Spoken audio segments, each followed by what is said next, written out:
Alô, meus amigos e minhas amigas, nós estamos iniciando agora a sequência A Hora da Verdade, a hora das entrevistas, da conversa amistosa. Aqui nós convidamos pessoas, personalidades de várias camadas da sociedade para a gente aqui debulhar assuntos diversos, dentro, claro, do ramo, do segmento do profissional que vem aqui, médico, advogado, político, comerciante, presidentes de entidades, e a gente criou essa sequência aqui para ter essa conversa. Não é a hora da verdade, não é uma hora da conversa amistosa, é a entrevista. E hoje eu convidei aqui nesse começo de ano para a gente ter uma conversa com uma pessoa muito atuante no seu ramo na sociedade carpinense, na zona da Mata Norte. E ela tem um papel, assim, muito focado no que faz, que ela, inclusive, já foi presidente da OAB, aqui em Carpina. E outra mulher veio a ser eleita presidente da OAB em Carpina, me parece. E a presidente regional, ou seja, estadual, é uma mulher agora pela primeira vez.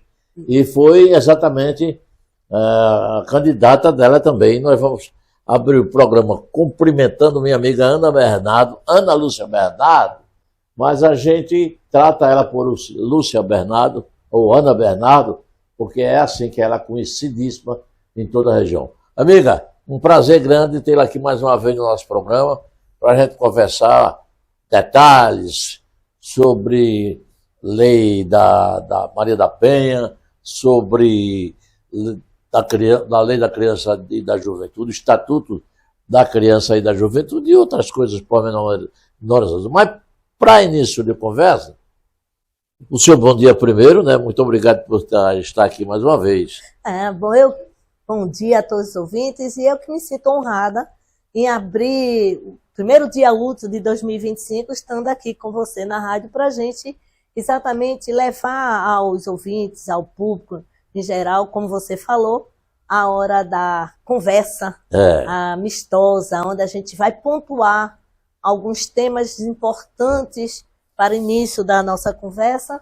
E antes de adentrar, eu também quero informar que agora eu sou uma cidadã carpinense. Isso. Recebido agora no ano passado, ainda no limiar do novo ano, a Ana também foi contemplada com a honraria de ser cidadã carpinense. Mas há quanto tempo você está aqui em Carpina? 35 anos. 35 anos. Você tem que ser cidadã de Carpina, militando aqui, trabalhando, dando um agradecimento ao Estado. Parabéns também. Obrigada. Pelo título de cidadã carpinense. Qual foi o vereador que lhe Foi Manu Lapa. Eu me é. sinto muito honrada em receber essa honraria, porque a gente que trabalha efetivamente no nosso município, buscando sempre o melhor para a comunidade, quer no serviço como prestando a Ordem dos Advogados de Carpina, né, como você disse no início, primeira mulher da Ordem daqui de Carpina a trabalhar, e peguei num período de pandêmico, né? Uma pandemia que sempre atuando, tudo é desafio. Todo dia, tudo é desafio. E ainda existe, o que queira ou que não, existe por aí o preconceito ainda, né? Ainda somos menores, né? Ainda verdade. Não estamos em todas as bancadas, ainda não temos todas as vozes. A gente não quer tudo, mas a gente queria parceria, a gente quer igualdade nos lugares. Então, no momento em que você passa a liderar algum segmento, começa exatamente, você quer ser mais, quer receber mais, mas na verdade a gente tem um olhar feminino diferente. Não que a gente não precise do homem nas suas plataformas, mas é porque nós temos um olhar diferente para ver as coisas e pontuar e atacar, também criticar positivamente a situação. Mas é muito importante essa participação aqui no seu programa, Delbrando, porque dá oportunidade de a gente mencionar o que está acontecendo, como está a situação, e como você abordou no início, a gente vai abordar tanto um tema, acho que é muito importante, é a criança, o Estatuto da Criança e do Adolescente. Os nossos jovens, E a Lei Maria da Penha as também. nossas crianças, e que também merecem um cuidado. E de quebra, a gente também vamos falar sobre essa violência que continua, né? A violência contra a mulher. Mas deixa eu pegar um gancho aí sobre a questão da mulher na sociedade. Ela quer o espaço dela. A mulher não é mais, não é menos do que o homem, coisíssima nenhuma. Aliás, o papel da mulher é muito mais trabalhoso. A mulher dona de casa, a mulher mãe, Isso. não é? A mulher que tem os seus afazeres de trabalho fora. E a mulher, pelo menos na política, aqui na região, a mulher tem avançado. Na política passada, na eleição passada, nós tivemos aqui mulheres eleitas, por exemplo, em Nazaré na Mata, Aninha de Ferbon, Nazaré da Mata. Tivemos mulher eleita em Condado, tivemos mulher eleita em Paudalho, Paulinha da Educação. E Carpina. E Carpina. Né? Carpina, que vai ter uma mulher eleita pela primeira vez, teve uma mulher eleita pela primeira vez para gerir os destinos desse importante município da Mata Norte, e que vai ter uma função muito importante, porque na gestão dela, de 25 até 28 de 2028, quando Carpina vai completar 100 anos de emancipação política. Então ela tem essa meta, fazer uma grandiosa administração para chegar aos 100 anos, quando dizer, aqui, foi feita esses 4 anos para culminar, e chegar nesse ápice de um século, foi das mãos de uma mulher. E é importante também ressaltar que ela vai governar, mas ela tem como os segmentos, nós temos a OAB, que também vai ser gerida por uma mulher, né? A segunda mulher já, porque da OAB de Carpina. E a primeira foi você, fui né? Eu. Você foi em que período? De 19 a 22. De 19 a 22. Foi o período mesmo da pandemia. Foi, porque a pandemia foi decretada em março de 2020, né? Então, quando a gente assume, em janeiro, né? E aí já começa em março, decreta, e em 21 terminou a gestão, já finalizando a pandemia. Então foi desafiador. E nós vamos ter tanto o município como a ordem, e tudo gerenciando o trabalho exatamente no ano em que vai fazer 100 anos da nossa emancipação. E quem é a presidente da OAB regional, ou seja, daqui de Carpina? É Ingrid Zanella. Quem? Ingrid Zanella. E a vice também é uma advogada, professora, Shankpu. Então, a presidente e a vice-presidente são duas mulheres que vão estar à frente da nossa ordem regional. E nós temos na OAB estadual a presença também de uma mulher, que foi quem ganhou a eleição. Exatamente. E é? Ingrid Zanella. Ingrid Canela. E aqui, Zanella. Ingrid Zanella. E aqui em Carpina? É Gelva, doutora Gelva. Que você batalhou para ela. A gente trabalhamos, porque estava na mesma situação que Ingrid, e a gente trabalhou juntas para eleger Gelva e eleger Ingrid. Ana, você continua com aquele seu escritório na rua Dr. Hauliston, né? Exatamente, continuo lá, batalhando, trabalhando. Quantos colegas você tem lá no distrito? Somos 3. 3. Somos 3. Que são? Dr. Carlos Andrei, doutora Maurivânia Fidelis e eu. Inclusive os 3 foram no meu programa de rádio lá, na 54. E também nessa situação da OAB, de Ingrid, também vai ter um conselho, né? O conselho também é formado, está com paridades. Certo. E eu também estou no conselho estadual, nessa gestão de Ingrid Zanella. A sede da OAB aqui em Carpina era ali na Rua dos Tamarindos, ou seja, na Getúlio Vargas, ainda é? Não. Tá ali na Chateaubriand, depois do Banco do Brasil. Ah, quase em frente à ex-estação ferroviária. É isso, tá ali agora. Ah, entendeu? muito bem, está mais central. É. Vamos dar continuidade à conversa, pedindo aos amigos que inscreva-se no YouTube, acesse o canal e ative as notificações também, clicando no sininho. Aí você está colaborando com a gente nas redes sociais, YouTube, Instagram e Facebook.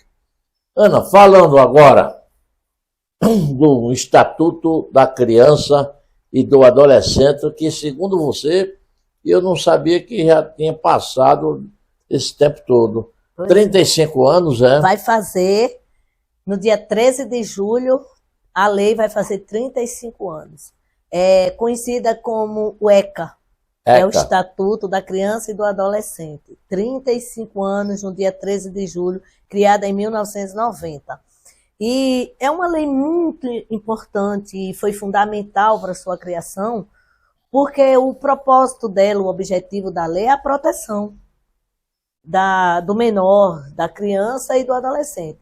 E dentro dessa proteção, desse cuidado, a Lei 8.069, ela visa, não é punir, porque ela não tem o condão de punir o menor. Nosso sistema brasileiro, ele é muito mais para socializar, reeducar, não é? Porque o que acontece? Os infratores menores, a sociedade em si cobra muito e dizer, adolescente de 17 anos, porque não vai preso, né? Ele não sabe fazer isso. Quer dizer, a ideia que dá que um menino de 17 anos, uma menina de 17, até 17 e 11 meses, para a lei ainda está de menor. Ainda é um adolescente. Porque a maioridade no nosso sistema é a partir dos 18. Então, a gente, quando cuida desses processos, a gente tem sempre o cuidado de dizer aos pais, olha, e a eles, advertir que eles têm até 17 anos e 11 meses a proteção da lei para reeducar. Não é passar a mão por cima, mas é colocar ele num sistema em que vá socializá-lo. Agora, o que acontece? Como tudo acontece, como até a própria Lei Maria da Penha, né, que veio também para diminuir esses crimes, e aí diz, mas não tem o efeito, continuam matando. E são as políticas, né? São as políticas que são implantadas e não são efetivas. Na questão do adolescente, nós temos o quê? Quem é o profissional que tem esse cuidado, que é um papel relevante para eles? O assistente social.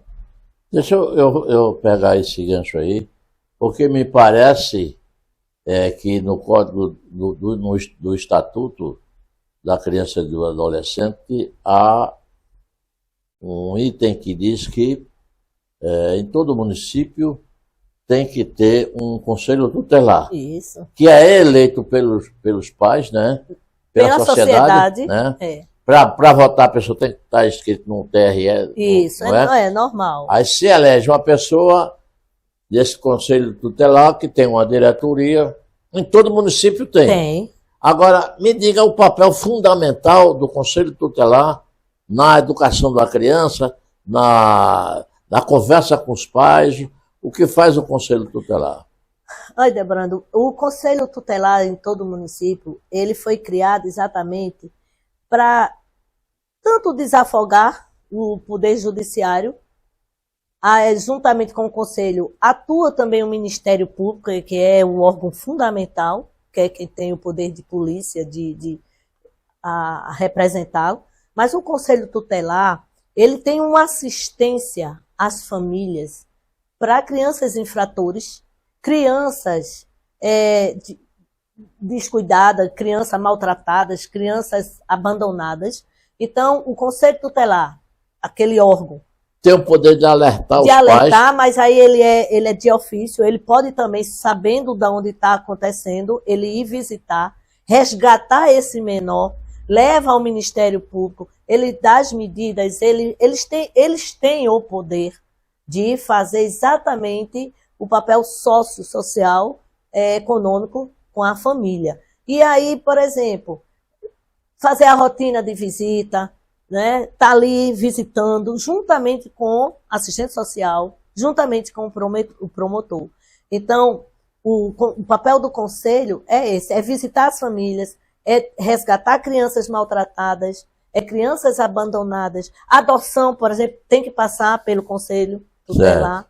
Eu imagino, mano, numa família que, isso tem por aí, muita gente sabe disso, que o álcool penetra aí, é uma droga que ela é legal, é uma droga legalizada, é o tal do álcool. E tem famílias que o pai ou a mãe vivem na dependência do álcool e maltrata muito crianças. E quando elas são menores, aí é que o castigo é maior. Como é que se agir o conselho tutelar em cima de alertar, de admoestar aos pais? Eles têm o poder de ir lá e retirar a criança das mãos. Sim. Eles se retiram e imediatamente comunicam ao Ministério Público. Tá? E eles acolhem, ele é o responsável dessa situação. Então, qualquer irregularidade com menor abandonado de rua, é o conselho que tem que ver isso. Tá? Não é precisado ser provocado, vai ser provocado, denunciado para não. Ele tanto recebe a denúncia, como ele também pode fazer a fiscalização desses maltratos. Né? Então, como você falou bem, várias famílias pegam suas crianças. É porque, aos olhos, assim, tá tudo bonito, tá tudo bem limpinho, né? Mas nas comunidades, aqui mesmo, em Carpina, a periferia, é um relato de crianças no lixão, crianças em lixo. Isso é crime, isso não pode. Crianças que são obrigadas a trabalhar. Pedindo os sinais. Né? A gente aqui não tem um sinal, não é uma cidade ainda como Recife de sinal, mas se a gente chega na Câmara Magalhães ou qualquer, a gente vê. Criança vendendo pipoca, criança que passa entre um carro e outro, onde deveriam estar numa escola, mas se não levar dinheiro, apanham. Né? São vítimas também de agressão sexual, inclusive até pelo padrasto. Né? Mães que obrigam as crianças a ter que buscar, tem que chegar com dinheiro, onde essas crianças têm que ter a proteção do Estado, a proteção da família. Então, e quando a gente também partimos, porque o ECA, ele também cuida do processo de adoção, que agora tem um cadastro. Você, para adotar uma criança, você tem que submeter a um cadastro. Passa-se pelo Conselho Tutelar, passa por todos os órgãos. Há uma fiscalização grande para essas pessoas que querem adotar uma criança. Então, exato, pela justiça, né? Pela justiça. E o Conselho acompanha isso, porque vai fazer visita, vai ver, juntamente com o assistente social, vai ver como é que está essa criança. Então, muitas vezes, a situação de abandono, o Conselho tira essas crianças e coloca em adoção. Não é? Bota e já para os menores de infratores, esse aí é o Ministério Público. Isso que eu ia perguntar, porque tem crianças aí, como você disse, que é considerada criança até 17 anos. Adolescente, porque a criança vem dos 12. Porque o estatuto é para a criança e o adolescente. Exatamente. Né? E criança aí tem verdadeiros guarda-roupas aí praticando crime, viu? No mundo da droga, sendo avião, sendo mula para esse pessoal. E quando o cara. Essa tal da FEBEM ainda existe? Não existe outro nome não agora, existe né? mais a FEBEM. Era a Fundarc. E em 95 eu fui diretora aqui da Fundarc, cuidando exatamente de adolescentes menores. Mas lá em Recife? Não, era aqui, no bairro da Coab. Ela foi extinta, mas até 94, 95 eu assumi a direção desse órgão, onde nós recebíamos os adolescentes infratores de Carpina, mas não era um lugar interno. A gente acolhia eles das 8 da manhã, a partir das 8, e abria, e ele saiu às 5 da tarde. Agora acolher, é preciso que alguém nos leve lá, né? Então, o acolhimento infracional, ele vamos usar uma linguagem que se usa para... não é uma prisão, eles não ficam presos. Aqui tinha um acolhimento da Fundac, que que não tinha estrutura para ficar com eles. É um semi-internato. Um semi-internato que eram drogados, praticavam os crimes pela manhã, de assalto, de tudo que eles pudessem fazer. E quando o Ministério pegava, dava essas medidas, a gente não chama de punição, mas de medidas socioeconômicas, e encaminhavam eles para fundar aqui em Carpina. Ficavam com a gente até às 5 da tarde, por um prazo que o Ministério estabelecia. Só que o trabalho que se exercia ali, como fabricação de tijolos, de jarro, padaria, costura, tudo isso era feito, uma estrutura de dar ele uma profissão, e até estudo, porque eles muitas vezes estavam fora da escola. Mas às 5 a gente tinha que soltá-los, tinha que mandar para casa. E que casa? Para onde? Sim. E voltava para a rua de novo. E isso era enxugar gelo. Era enxugar gelo. Ali entre as avenidas,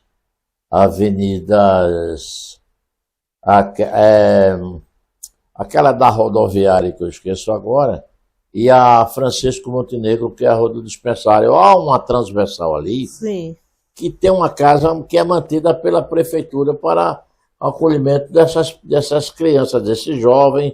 Eles vão pela manhã, chegam às 8, 9 horas e saem à tarde.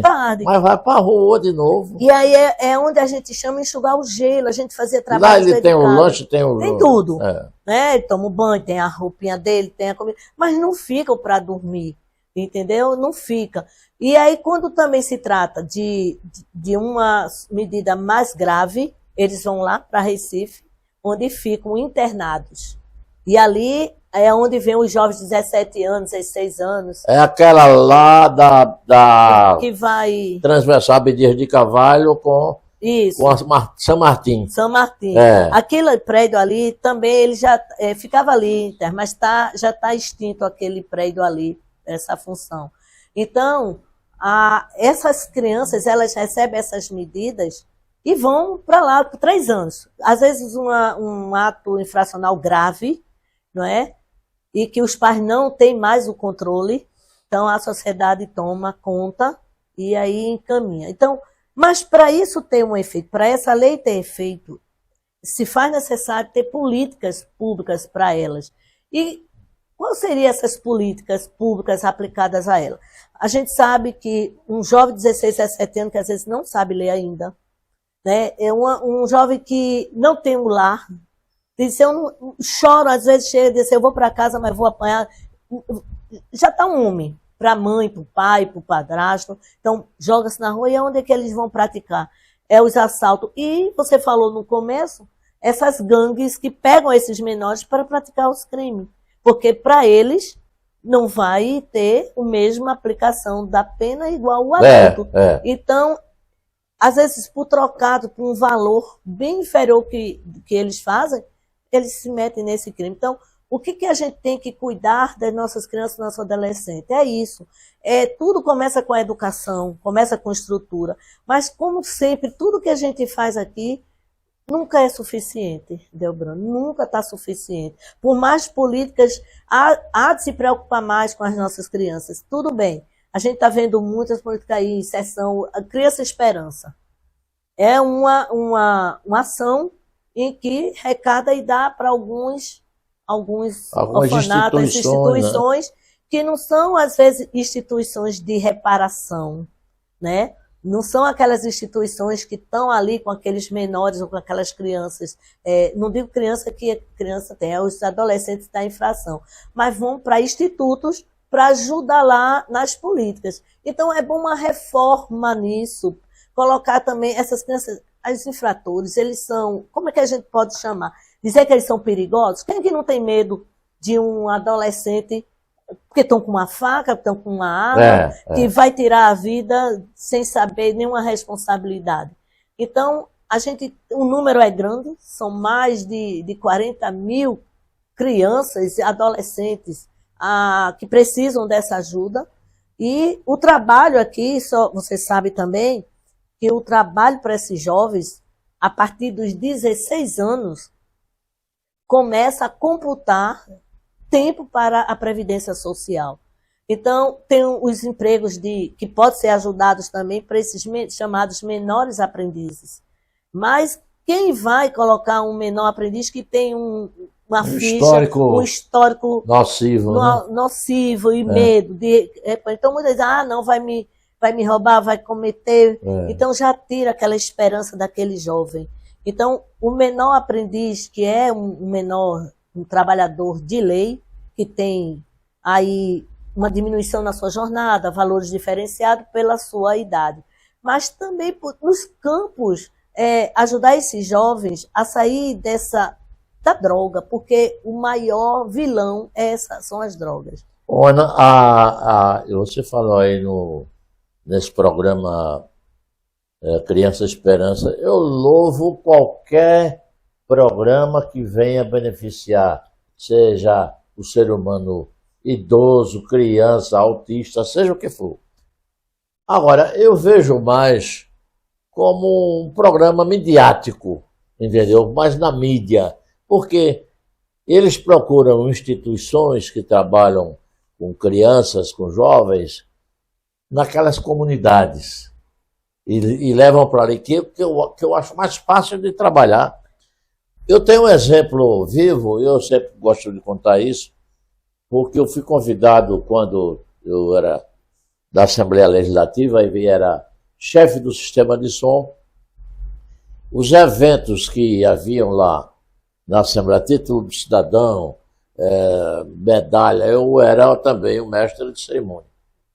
E o doutor Nildo Neres sempre ia para lá com o doutor João Tagino, e eles sabiam do meu pouco talento para a música. Ele disse: Delbrando, nós estamos formando uma orquestra com crianças do coque.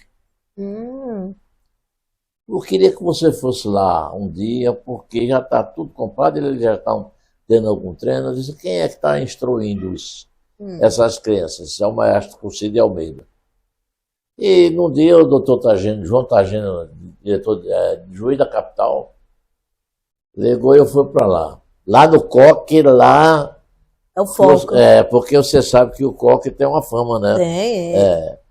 E eu fui para lá. Eu vi o brilho nos olhares daquelas crianças, pegando o instrumento, querendo saber como sopra, outro querendo saber como tocava o violino. E não deu menos de um ano, aquelas crianças estavam tocando. Hoje são músicos feitos na Holanda, na Alemanha, na Europa toda e nos Estados Unidos. Quer dizer, a arte que eles aprenderam levou ao mundo num bom caminho, né?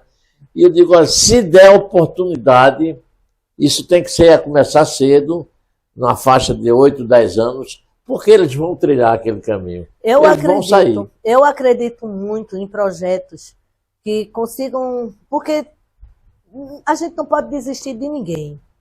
De ninguém. Ninguém ainda está terminantemente já...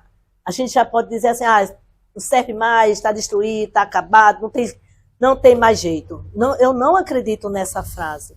Porque o ser humano, nós somos seres inacabados. E nós somos também criação do meio, do convívio.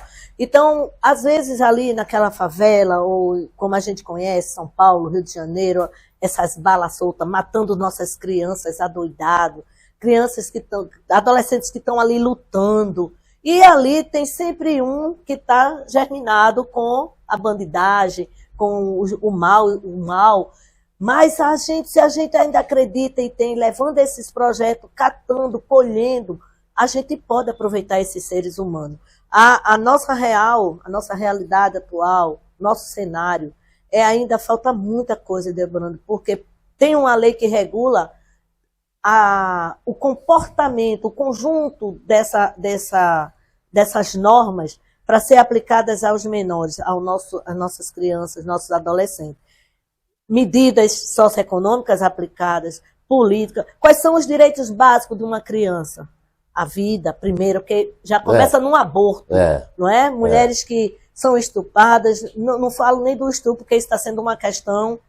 Houve aquela polêmica, né, com o deputado que queria dizer que a mulher sofrida de estupro tinha que ficar com a criança. Que não vingou que exatamente, não vingou, porque a questão era muito polêmica. Muito polêmica, até porque a lei já definia que podia. Então, mas vamos falar do aborto que a mulher vai sem nenhum problema, só porque não quer, ou porque é pobre, porque não tem condições, e aí já começa aí, toda criança tem direito à vida, direito à liberdade, direito do lazer, direito do esporte, direito de trabalho, direito de ser dignidade delas, tudo. E principalmente no estudo, né? No estudo. E crianças que estão vulneráveis aos que têm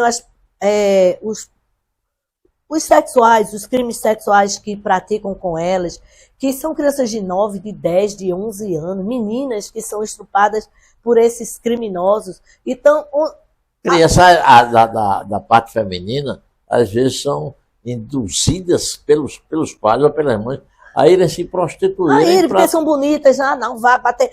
O maior perigo, e eu digo sempre às famílias, o maior perigo de você ter uma menina ou um menino é você colocar ela nessas coisas de revista, fotográfico. Não estou criticando o segmento, mas que vigie, vá lá, vá saber como é que se faz. Pela internet é o próprio dá, né? A própria. Então, a gente está cheio de pessoas de má influência que pegam essas meninas e elas vão nesses avanços de beleza, e são estrupadas. É uma ilusão muito grande. É uma ilusão. Então, os pais têm que vigiar isso. Tá? E meninos também. A gente vê aí um grande número, e a gente de vez em quando vê a igreja sendo um motivo dos padres que violam, né? Que ficam nesses internados, dos meninos que ficam internados. Tem muito isso. Eu conheço pessoas que foram para esses internatos e lá tem de muito disso. E aí é quando a gente diz os certos, os errados, está sempre uma contaminação nesses lugares, até o Papa realmente pediu perdão, pediu desculpa por essas punições, por esses padres que realmente violam. Então, a gente vê em todos os segmentos que há sempre uma criança, um adolescente sendo violentado. Isso a gente falando na base das agressões sexuais. Quando não, a gente vê o espancamento, né? É bárbaro a gente vê criança ainda apanhar de pau sem nenhum argumento. Então, porque tem ódio daquela criança, porque enxergam naquela criança a sua situação. Então, a gente vê muito essas denúncias de maltratos, muito. E aí é quando o Ministério chama os pais para uma reunião. E muitos chegam também, veja como é classificado. Uma violência, agressão sexual, uma violência física de espancamento, uma violência, aí vem a parte psicológica também que sofre em casa, os pais que não conseguem controlar a educação desses jovens que querem tudo e não podem, e aí vão se prostituir, vão para as drogas, e aí? E a gente fala de crianças, e se a gente também for para um outro lado de crianças vulneráveis, né? A vulnerabilidade dessas crianças de rua, de lixão, de ponto de sinal. E o que mais se estuda, o que a lei prevê isso, esses cuidados. Mas Ana, você me disse aí que a lei vai completar 35 anos.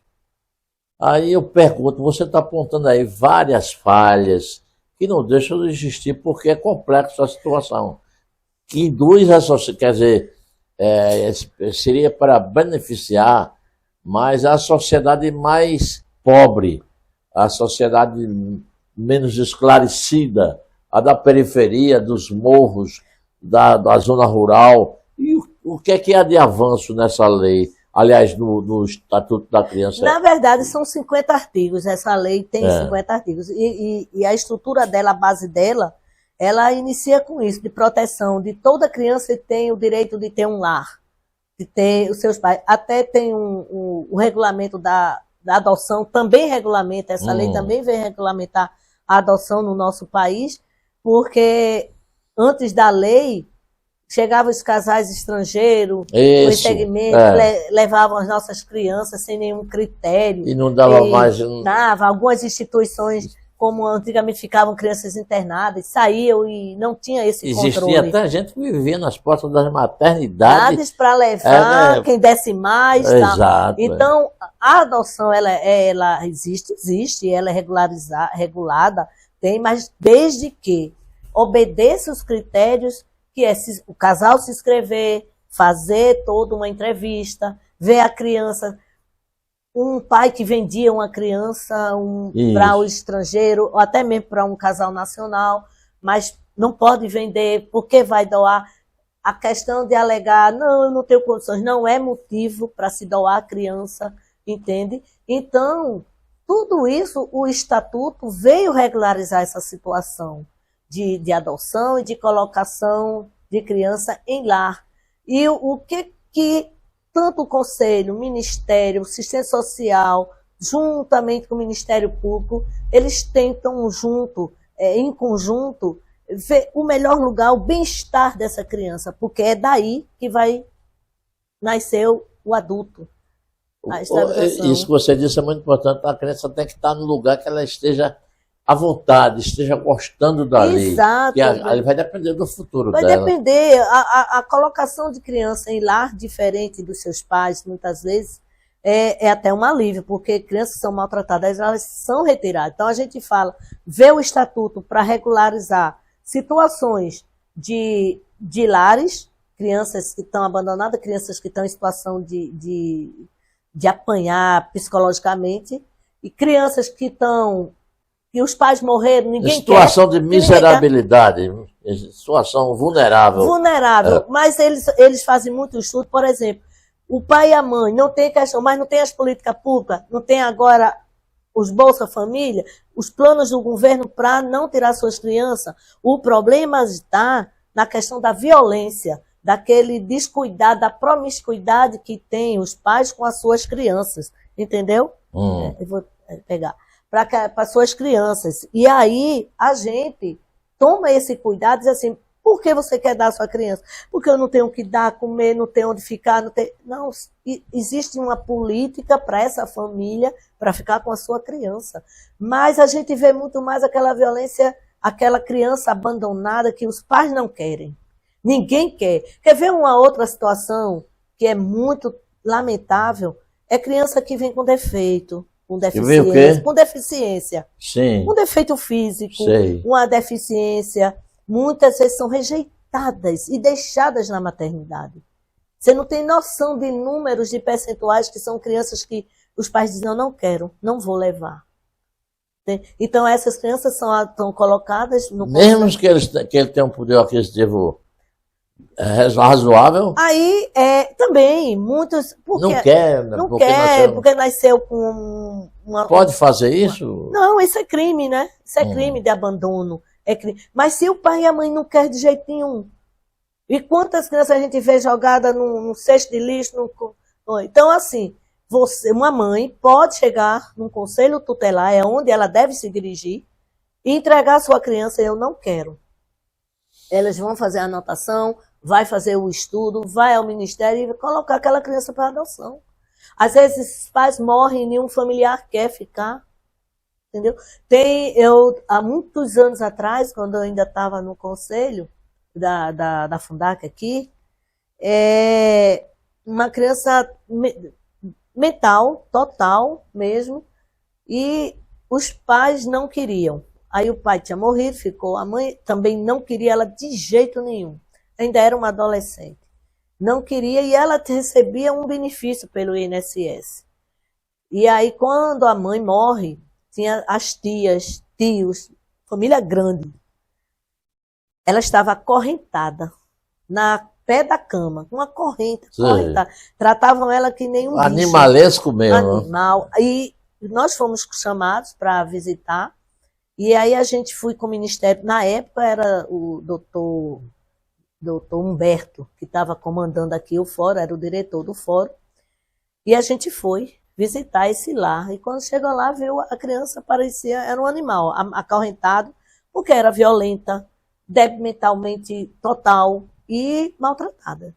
E o que aconteceu? Aquilo, ver um ser humano naquele estado, arrepiou aos olhos da lei aquela situação de vulnerabilidade daquela criança. Várias tias, pode levar, a gente não quer, não quer, não quer, não quer. E aí a gente olhou, o juiz olhou para mim, eu era da Fundac, olhamos para o promotor, fizemos uma reunião e aí vamos tirar o pátrio poder desses pais, né? Tiramos o pátrio poder e colocamos ela numa instituição que até hoje, ela já está com uns 40, 45 Tá anos. lá, né? Está lá, até hoje. Foi para lá e o juiz determinou todos os benefícios dela, até a herança, tudo que tivesse era do Estado. Ana, essas instituições para doentes mentais, eu noto que ela diminuiu. Tinha ali na Conta da Boa Vista, Era. tinha Olinda, tinha não sei o que. E eu vejo, passo nos lugares, não as vejo mais. Como é que se faz? São poucos locais, né? São. É muito difícil você agora ver uma instituição. E tem, né? O Estado tem. Sei. Mas para colocar essa. Aquela de Camaragibe, né, que fechou. Que fechou. O Maia, no Alberto Maia. O Alberto Maia fechou. Por quê? Com as políticas que vieram sendo adotadas, as famílias têm a responsabilidade de ficar. Isso por um custo para um governo, de tanto de funcionários, como também de tudo. Então, eles começaram a ter várias políticas a sendo aplicadas, trabalhando com famílias em locais, para ficar com seus familiares, né? Então, a gente tem, por exemplo, o infrator, ele vai cumprir a medida a sócio-medida por 3 anos. Quando ele sai, lá ele recebe todo o tratamento de alimentação, de educação, de uma profissão, de tudo. Agora, você fala do menor do infrator. menor. Esses aí têm o local de ficar, eles vão e cumprem a medida lá. Os doentes mentais que são abandonados, então esse aí vai para uma instituição que a justiça já tem, os órgãos que são encaminhadas, onde todos os benefícios ou qualquer patrimônio que eles tiverem vai ficar aos cuidados do Estado. E como esse caso aqui, que foi em Carpina, quase 30 anos atrás, ele determinou, e essa criança até hoje, que nenhum familiar vai visitar. Nem ficou e nem visita. Então, ela não tem cura, mas ela está sócia, assim, familiar, educada, que comia que nem um bicho, não é? Não tinha noção de nada. Então, o Estado tomou conta dela até... Você disse uma coisa aí, que eu conheci uma família aqui em Carpina e depois foram morar em Limoeiro. O pai morreu, ficou a mãe tratando dos filhos, um saiu, o outro saiu, ela ficou exatamente com o doente mental. Então o quadro dele se agravou muito e ele teve que se internar lá no Alberto Maia, Camaragibe. Passou 4, 5 anos lá, e aí os psiquiatras lá, os doutores lá, acharam que ele já poderia viver no convívio com a mãe dele. Morava a mãe só, ele tinha sido outro, devolveram para a mãe. Ele passou ainda 1 ano ou 2 numa convivência social com a mãe dele, maternal, aquela coisa toda, mas voltou com todo furor,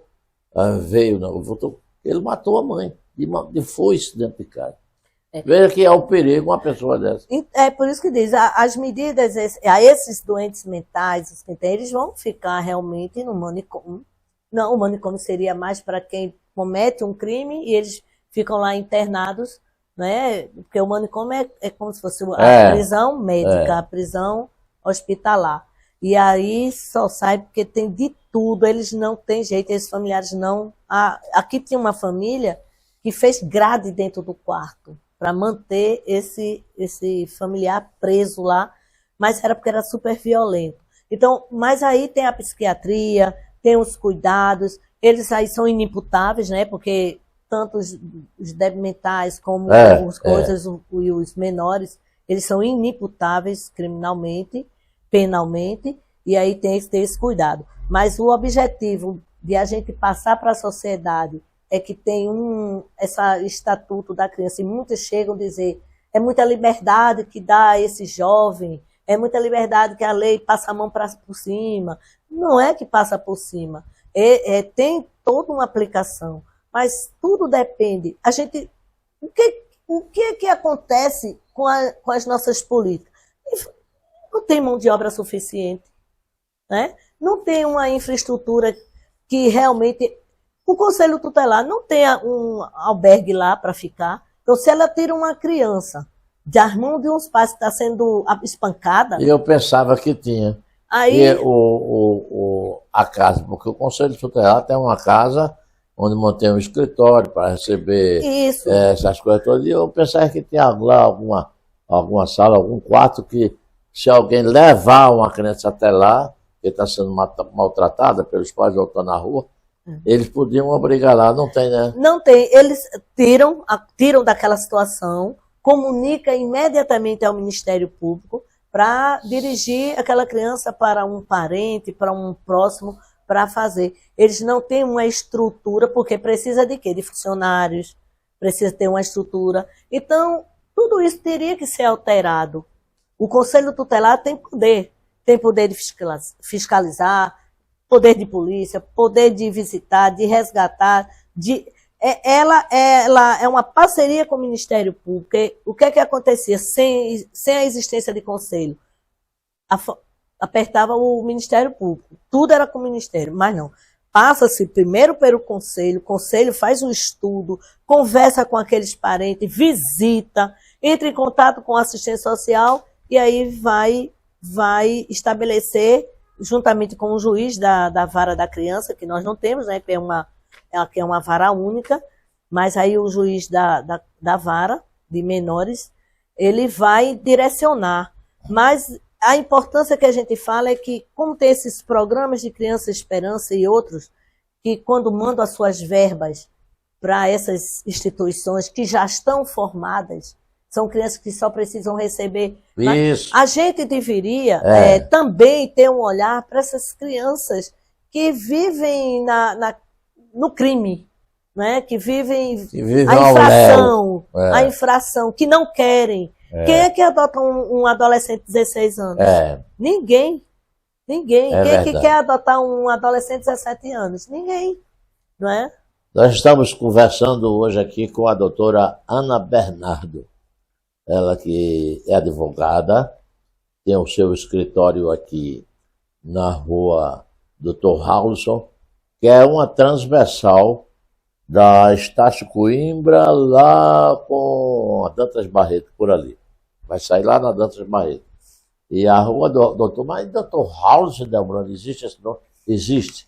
Para quem não sabe quem foi Dr. Raulson, foi um dos emancipadores de Carpina. E a doutora Ana veio hoje ao nosso programa para a gente conversar exatamente desse tema tão delicado e que ainda precisa de olhares mais carinhosos para essa questão da criança e do adolescente, principalmente da periferia, dos morros, dos alagados, onde os pais não têm condições e às vezes não têm trabalho, mete a cara na cachaça e bota o filho na rua ou a filha para se prostituir, o menino para ir e ser mula de traficante, essa coisa, porque o traficante se aproveita da criança e do adolescente, porque se for pego, não tem punição, é inimputável, não. É inimputável. Mas vamos agora entrar no outro tema, mas primeiro eu queria pegar um gancho de uma palavra sua, que você disse ainda agora, que a sua palavra é que todo ser ele é ressocializável. Tem ressocialização para qualquer bandido, para qualquer... eu temo isso, Ana. Eu temo essa coisa. É um tema muito delicado isso aí. Porque os nossos presídios, os nossos estabelecimentos prisionais, é uma verdadeira fábrica de tornar as pessoas mais ferozes. Eu vou ao comercial, esse tema eu deixo para depois, para voltar falando com a nossa advogada Ana Lúcia Bernardo ou Ana Bernardo. A gente volta já.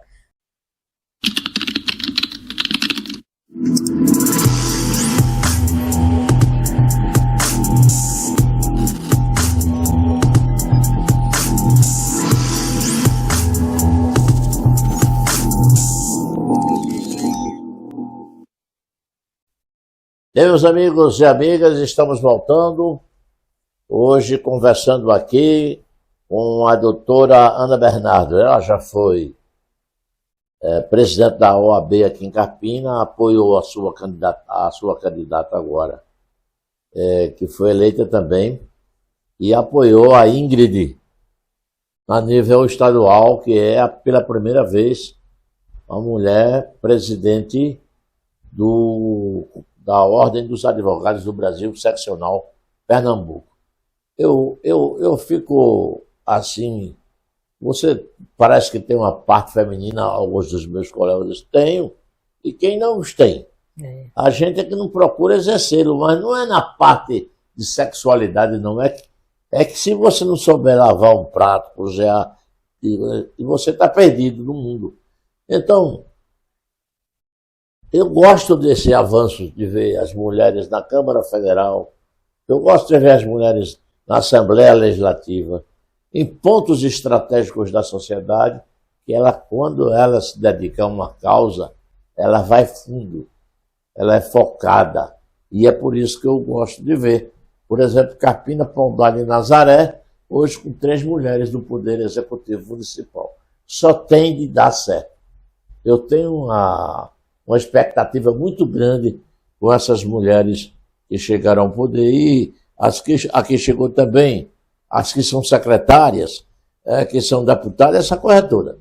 Mas, Ana, voltando a uma palavra que você disse, que acredita na ressocialização de quem quer que seja, do ser humano. Eu tenho as minhas reservas, as minhas ressalvas, porque os nossos estabelecimentos prisionais, eles são muito defasados. Aquilo lá, ele pega o camarada, quem quer que seja. Se ele não tiver uma titularidade, o que ele for advogado, ele vai sofrer no meio daquele camburão, da maior falta de dignidade que existe ali dentro. Tem gente que entra lá e sai mais feroz ainda, sai mais selvagem ainda. Por isso eu não acredito muito na ressocialização, devido aos métodos aplicados lá. É um tema muito dividido, não é? Porque os leigos que não conhecem, ali a gente diz, porque não era bom que matasse, prisão perpétua, que a gente sabe que no Brasil não tem a prisão perpétua. Ou então, e já foi constatado isso, que isso não resolve, que os Estados Unidos mesmo. Não é com a pena de morte, não é a prisão perpétua, não é esses tipos de aplicações de medidas que vai solucionar. O que a gente diz sempre, e eu não vou falar como uma criminalista, porque eu não sou uma advogada criminalista, mas eu estou falando mais como uma advogada de assistência social, acreditando que o ser humano, porque o ser humano, ele não nasce com a natureza perversa. Não nasce. Assim que eu acredito, ele não nasce com essa natureza. O bandido tem estereotipo, o assassino tem o estereotipo. Não. É o meio que ele vive, é como ele foi levado até onde ele fez aquela consequência. Se a gente estuda cada situação que a gente quando escuta, quando ouve, quando eles relatam, quando a gente vai, o que eles passaram para estar ali. Aí diz assim, e será que quando mata uma criança, mata um pai de família, mata isso, mata aquilo? Eu não estou falando na individualização. Eu estou falando num conjunto de tudo, num ser humano. Quando eles já estão com uma pena já determinada pela justiça e vai tirar seus 20, 30 anos, que é a pena máxima, 30 anos, mas daí de 30 até o número, a soma da pena, aí eles vão para como você fala, vai para os presídios, e é lá que tudo acontece. É lá que tudo se transforma do ser humano. Verdade. Para o bom, não. Sempre para o pior. Por quê? Porque aí vem funcionários mal remunerados, que aceita a corrupção. Isso eu não vou dar nome, mas todo mundo sabe que lá vence quem tem mais. Né? É uma comunidade que a gente fica assim, estarrecida. Porque, veja, como pode? Entram armas, entram celulares. Entram como? Por quê? Porque tem conivência. Então a gente vê, entram armas... A conivência dos agentes. Dos agentes, dos funcionários que estão ali, do Estado. Porque os familiares vão, aí tem o acesso. A gente vê hoje que Fernando Beiramar, até hoje comanda. Comanda o PCC do Rio de Janeiro. E tem uma filha vereadora com ele lá dentro, dizendo, lá na comunidade, é para votar nela. É vereadora, a filha de Fernandinho Beiramar, pela segunda vez. Exato. E quantos estudantes ele não formou em direito para poder fazer? Então, ele estar preso, está trancafiado, mas o pensamento dele está livre. Não é? Há uma liberdade de pensamento dentro dele, e todo um conjunto de pessoas que trabalham com ele, tá? Então, como é que ele pode... Porque o poder aquisitivo dele, entendeu? Então, a gente não está falando daquele preso que não tem nada, E aí, como é que eles vão dar um lugar melhor para o outro, dar um lugar, melhor roupa, melhor comida, tem que comprar...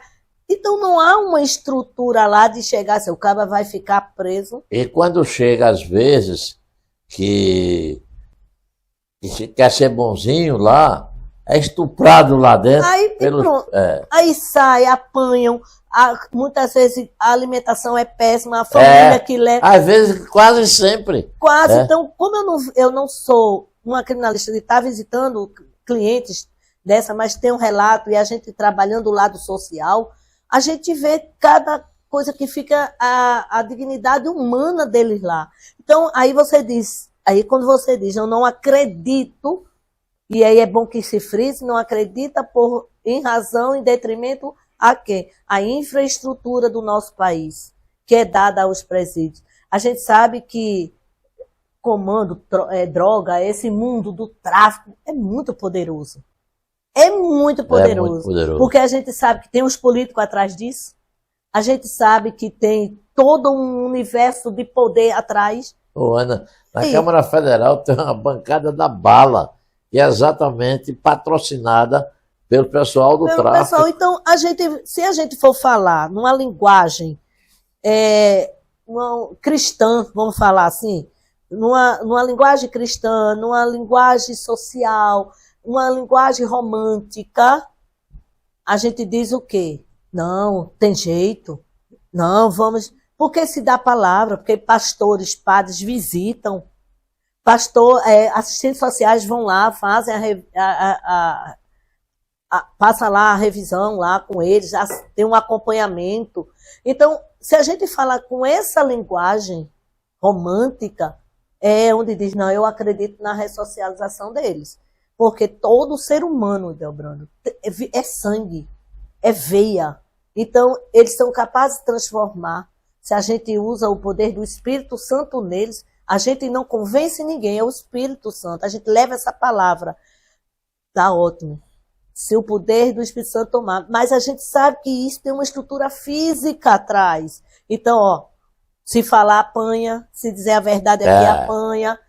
Tua família está lá fora. Então, o cara tem de ser... Ameaça toda a estrutura familiar, porque diz, olha, eu sou tua filha, tua mãe, tua mulher, teu pai, teu irmão, onde trabalha, onde mora, de onde eles estiverem, eles mandam demitir.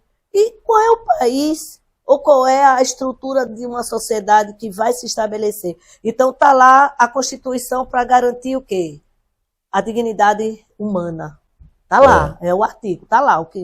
Está lá a lei que estabelece não os maltratos, está preso, vai pagar já com sua pena, então sai dali livre a sociedade. Quando a pessoa já sai de lá, nessa violência de 10, 15, 12, 20, 30 anos, e olha, 30 anos é a pena máxima, mas quando faz mais de um que soma, vamos dar 40, 50 anos, né? E aí tem aquele 1/3 de sair, mas o fato de ficar 10, 12, 15, 20 anos num lugar desse, é preciso um ser humano ter muita estrutura para aguentar e suportar. E é aí onde a gente vê a violência crescer. Porque vem daí. quando você diz aí, para o sujeito aguentar uma estrutura dessa, perversa dessa, e quando ele sai, meu Deus, eu não sei se ele... Se tem mais condições, aí a gente diz, mas ele como ser humano, ele pode, ele precisa ter uma estrutura muito econômica, mas a própria sociedade não oferece isso, porque se... Quando sai de lá, você manda a Secretaria do Trabalho, ou Secretaria da Justiça, manda para algum emprego desse para dar uma oportunidade. Rejeitam. Ninguém quer uma presidiária na sua casa. Bote uma presidiária, ex-presidiária na sua casa, tomar conta de uma criança, até porque já vem aí a desconfiança. Então, a dificuldade de reestruturar esse ser humano é muito difícil. Então, no aspecto de falar, tem recuperação? Tem. O que dificulta é a base humana que não dá. Porque só quem tem um preso é que sabe contar a história. Doutor, não esqueço agora, ele foi juiz da capital, ele é da Paraíba. O famoso do criminalista, né? Ele diz isso a mim, ele diz abertamente, quando eu convido ele para vir também, ele diz, Brando, só quem sabe o que se passa lá dentro, ou quem sabe sentir isso aí é quem tem um preso lá dentro. Ou tem um filho, um pai, uma mãe, um irmão. Um parente lá dentro de grau próximo é quem sabe contar. E aí, às vezes, você olha assim, vamos visitar, né? Porque existe a parte da religiosidade lá que recebe, vão lá, dá palavra, está tudo limpo, tudo bonitinho, está tudo certo, mas não diga nada, não fale nada, e o caba lá apanha, chega com a camisa nova, troca. Então, se a gente fala nessa base, com esse fundamento, a gente sabe que o ser humano vai sair dali desestruturado, com a cabeça a mil, mas a gente acreditando... E o tempo que perdeu, né? Se ele praticou o crime, veja só, se ele praticou o crime e ele recebeu do Estado a punição, ele sabe das consequências de que todo mundo deve saber que quem comete um crime vai ter uma punição e as consequências são pesadas. Não é? O injusto é que se a gente for adentrar mais num outro assunto, a gente ia entrar naqueles crimes que são erros de justiça. Aí é outro ponto para se discutir. Erro de justiça quer dizer... Aí que porque a justiça também falha. A justiça é feita por homens e mulheres, como nós. O erro da justiça é uma das coisas que imperdoáveis. Porque você trancafia um ser humano inocente que leva todas as provas, leva aquele ser por conta de... Eu dizia assim que a testemunha, os olhos... A gente avisa, se você tiver com uma camisa azul, veja um exemplo aqui. Se você está com uma camisa azul marinho, de tarde, de noite, quem que vai dizer que é azul marinho? Vai dizer que é preto, né? Porque confunde. Um verde escuro vai dizer que é preto. E muitas vezes não, era ele, a camisa era essa. Porque se o depoimento se atenha a detalhes. Então... aquela roupa que ele estava naquele dia, e vê o vídeo, aí quando abre, já era um azul. Há uma diferença. Então, outros, só interrompendo, outras vezes é porque assim, tudo já está combinado, a gente aponta e é o negro. Né? O negro sempre vai sofrer porque é parecido com todos, então joga para ele, a responsabilidade é dele, e às vezes tem o vídeo, tem isso, e eles não querem ouvir. Então, aí é a perda do tempo, o Estado tem que reparar. Até o Estado reparar isso...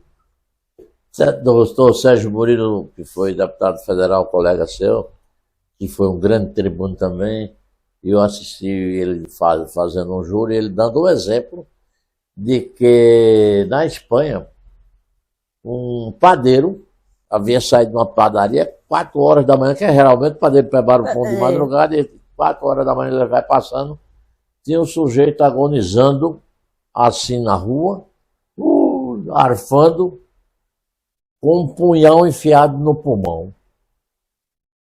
Ele viu aquilo, aí compadeceu-se da situação, foi pegar para tirar o punhal do coração. Quando ele pega no punhal para tirar, uma janela se abre.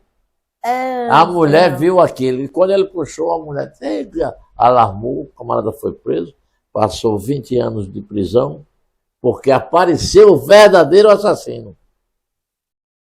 Há dinheiro que compensa esse Não 20 tem anos. dinheiro, Inocente. tudo, não tem. Esses erros. Então, os erros é para um outro momento, um jornalista falar desses erros judiciários, que é, no momento aqui, a gente só aponta que a ressocialização, eu acredito no ponto de vista que se a gente trabalha, seres humanos trabalham e essa pessoa querer sair, ela sai. Mesmo com uma situação que nós temos de Estado, de pessoas, de corrupção, dentro de todo o sistema. Isso a gente não pode negar, não é? E a gente não controla isso. Doutora Ana Bernardo, vamos falar um pouco da Lei Maria da Penha, que completou 20 anos, ou vai completar, está em torno disso aí, e muito se fala disso, mas a todo momento a prática de crimes contra a mulher, principalmente na periferia, das pessoas menos informadas, é constante. E a Justiça já fez aí alguns adendos, alguns aditivos na Lei Maria da Penha, mas qual é o seu ponto de vista com relação à Lei Maria da Penha? Olha, todo instrumento legal, quando ele é criado, era exatamente para normalizar situações que saem, né, que sai das mãos do controle, que sai do controle. Então, o instrumento legal, como a lei, a 11.340, criada no dia 7 de agosto de 2006, portanto, agora em 2025, são 20 anos, né? Não, 20 não, 19, né? Porque ela foi criada em 2006. Então 19, né? 19, então, há 19 anos que vem normalizando essa situação.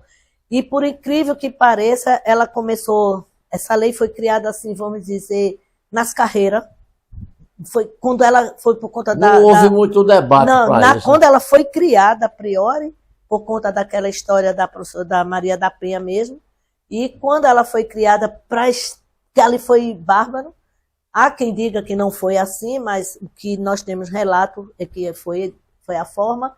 E aí foi vários contextos, tudo que é criado nas pressas se deixa a desejar. E aí, ao longo dessa lei, foi se adaptando, incluindo, criando, aditando, colocando. Antes precisava que a mulher fosse fazer a denúncia, hoje qualquer vizinho, qualquer pessoa pode ver nos gritos, pode falar. Hoje a mulher primeiro tem o acolhimento, primeiro é atendida para poder denunciar, ele vai logo, o elemento, o sujeito, o homem, o violador, ele é logo chamado, que antes tinha que primeiro ele não era logo levado à prisão. Então, muitos mecanismos da lei... Melhorou aquela situação de quando a mulher apanhava ou era agredida, ia numa delegacia, e que chegava lá, o agente dava, tome lá, entrega. Acabou, não existe mais isso. Porque não. Às vezes ela chegava e ia apanhar de novo. Não tem mais. Isso foi uma forma, achando que ia ter um controle, mas era impossível. Isso não existe mais. O que acontece, Debano? Porque a gente está vendo que esse histórico de violência não se dá no nível de periferia, não se dá no nível de gente mais humilde, não é a questão financeira. A questão da violência doméstica está em todo segmento da sociedade. Em todo ambiente, em tudo. Porque você vê de um juiz, você vê de um promotor que tem a lei, deputado, você vê de um deputado, você vê de um empresário, a gente todo dia, a gente está aqui falando de ter uma mulher sendo agredida, morrendo, né? Mulheres, e essa agressão, como a lei e toda a sociedade já tem bem conhecimento disso, que não é a violência física, é a psicológica, é a moral, é o patrimonial, todas elas se tornam uma violência. Então, mulheres, agora advogada, sendo violentada psicologicamente. Juíza, sendo psicologicamente violentada, e dizer assim, não tenho força. Por quê? Porque há no universo da mulher, da mente, do coração, o ser humano sempre acredita, só foi hoje, só foi agora, amanhã melhora. Então eu disse, não, ele estava meio estressado. Só que existe um ciclo, existe um mapa que dá o início de tudo, como começa essa história de violência. Porque vamos iniciar com as nossas meninas que começam o início do namoro. Né? Vamos botar aí 16 anos. Né? Tem menos, mas eu vou botar no patamar já de 16, 17 anos, começa aquele iniciozinho de namoro. Dali já se começa, vai conhecendo quem é ele. Porque, não, você não vai vestir essa roupa. Por que você chegou agora? Não, não fala com sua amiga da escola, não participa de evento da escola, do colégio. E aí, não, e os pais deixam, mas ele não deixa.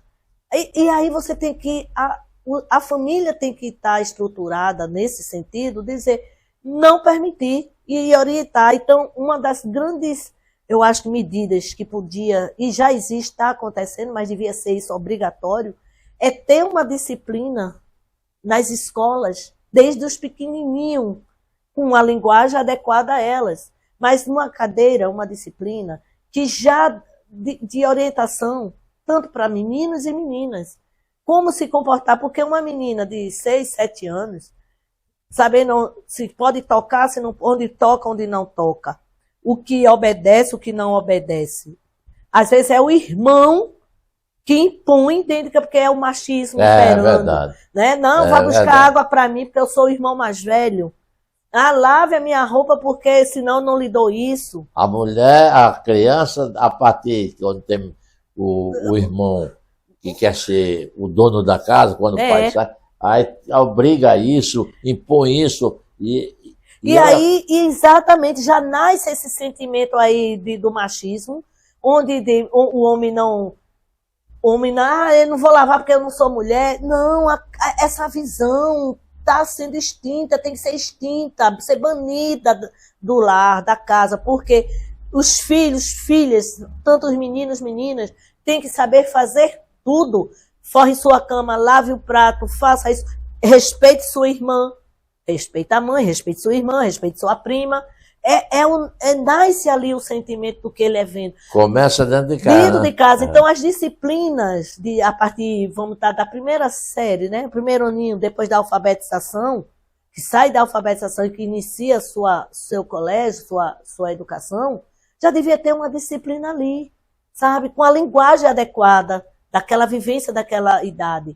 E aí você vai para a adolescente, é onde vem o perigo da adolescência, porque...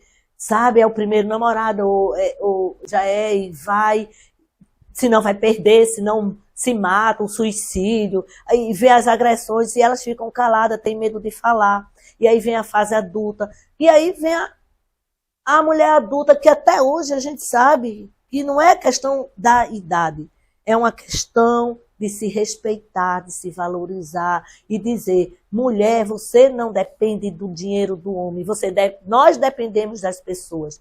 A gente precisa das pessoas, não depende, precisamos um do outro.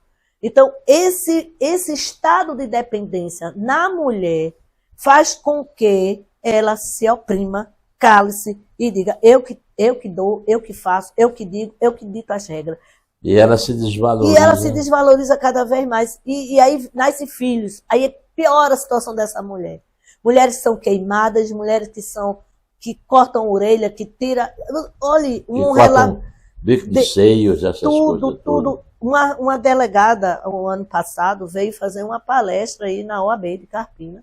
E muito interessante o depoimento dela, até pela vivência, que ela é delegada da Delegacia da Mulher. Sei. E relatos assim pesados, que a gente chorou, a gente chora, as lágrimas descem de tão bárbaro que são os crimes que esses homens cometem. A gente não vê mulher cometendo crimes contra os homens, não vê. Pode ter um ou outro escapar, é raro, difícil. Muito difícil. Mas os homens se autodominam em poder físico, em poder financeiro, em poder do machismo, de mostrar. A gente agora está passando uma novela global que representa essa história de não valorizar a mulher, de controlar o peso dela, né? E ela não se vê nessa violência. Olha só até que ponto. controla o peso, o que come, o que não come, você não sabe para onde você está indo, você está com outra pessoa, você está me traindo, ele não chegou ainda a bater. Mas a novela apresenta isso, exibe esse tema exatamente para alertar. Alertar que não é só o físico, mas é o psicológico que mais ataca.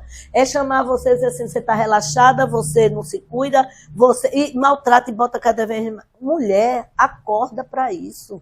Aí diz, é fácil falar, pede socorro, tira ele da tua vida. Aí vem a pensão, mas não trabalha. Olha, é um universo muito difícil. A gente vai passar o resto das nossas vidas, você com o seu programa, fazendo essa parte de comunidade, de a gente falando, a gente palestrando, a gente mostrando. E no pleno século XXI, a gente saber que ainda existe uma violência bárbara. Mulheres indígenas, até as indígenas, apanham, sofrem, não é? Com esses preconceitos. Mas eu acho que começaram, aqui no Brasil, começaram com elas, né? Não é? Porque quem trabalha faz tudo dentro de casa, Tudo. Vai plantar, vai pescar, vai fazer, são as mulheres indígenas. Exatamente, e começa com as próprias mulheres daquela aldeia, que é um homem pegando uma, pegando a outra, e tá tudo, e até elas... E a gente já sabe de uma dificuldade delas, estão se levantando, estão aí gritando, tão poderosas, estão assumindo o Senado, estão assumindo casas políticas para acordar. Mas o papel, a violência da mulher, tudo começou com a Lei Maria da Penha, dando esse instrumento normativo para essas situações, mas veja que a lei não inibiu. A lei não inibiu a violência contra elas. Ainda continua...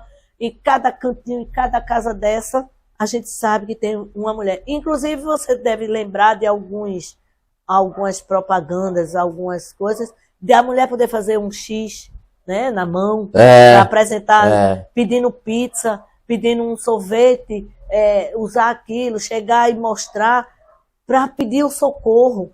Hoje existem casas de acolhimento, que você pode ir, você pode deixar suas crianças. O medo de dizer, e agora, e agora? Mas esses homens, aí diz assim, eles são presos em flagrante, não são soltos. Se for pego, a própria violência, eles não tem uma fiança, né? O infrator não tem fiança. E aí botam uma corrente, uma tornozeleira, eles praticam do mesmo jeito, entendeu? É verdade. É um carro contra uma árvore, é um carro contra um muro, enganam um cargo que assume, puxando o cabelo, difamando. Eu realmente fico estarrecida, porque a gente não vai desistir nunca de alcançar o maior número de mulheres para dizer, você é poderosa, você é o que você quer ser, sem nenhum homem está lhe maltratando, lhe judiando. Homens que tomam conta do dinheiro da mulher. Ela recebe, vai com ela ao banco. E ele já pega na boca. Já pega e ela, não, mas ele precisa. E toma conta. E às vezes é para ele tomar cachaça. Para ele tomar, para ele fazer o que ele quer e dizer assim, é isso mesmo, você não quer trabalhar, ainda existe. E ela não ter E quando ela está se cuidando, ele diz, é para quem? É o quê? Há uma desconfiança total na mulher quando ela começa a se arrumar.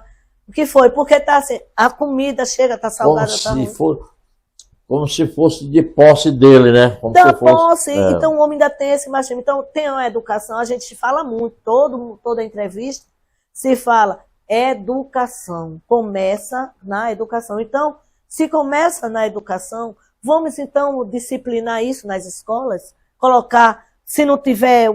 Se aí o pessoal da educação não prevê uma disciplina nesse porte, mas vamos fazer debates, vamos levar pessoas, tirar tudo, só se começa no dia 8 de março, Dia Internacional da Mulher, mas não se só trabalha dia 8 de março, isso é o ano, o tempo, a hora toda. Então, é levar às escolas cartilhas, fazer...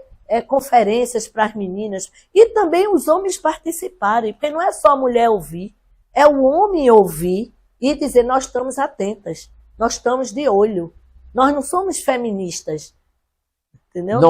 Não é só para a mulher, é para a educação também do homem, que às vezes não quer se reciclar, não quer admitir que a mulher é uma parceira, é uma companheira e não uma submissa. Exato, exato. Muitas vezes culpa dizer assim, a mulher está com a roupa nua.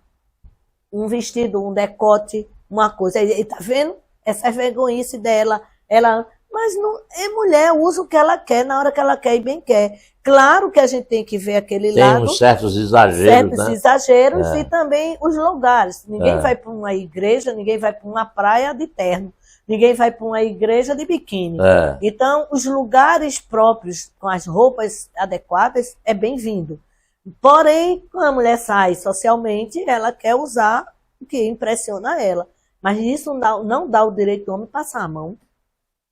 Doutora Ana Bernardo, muito obrigado por atender o nosso convite e vir aqui dar esses esclarecimentos, suas opiniões, seus pontos de vista. A gente fica agradecido mais uma vez pela sua participação. Eu que agradeço e como mensagem eu digo, deixe seu ano mais leve, seja mais agradável, se estruture mentalmente, viva o que você tem de viver, porque é um desafio. Se um ano novo, um ano de expectativa, um ano de esperança, mas coloque Deus na sua vida em tudo, porque a vida fica mais leve. Obrigado, doutora Ana. Um grande abraço. Amém. A gente vai para um comercial e volta já. Programa Ideobrando Marques, o comunicador social.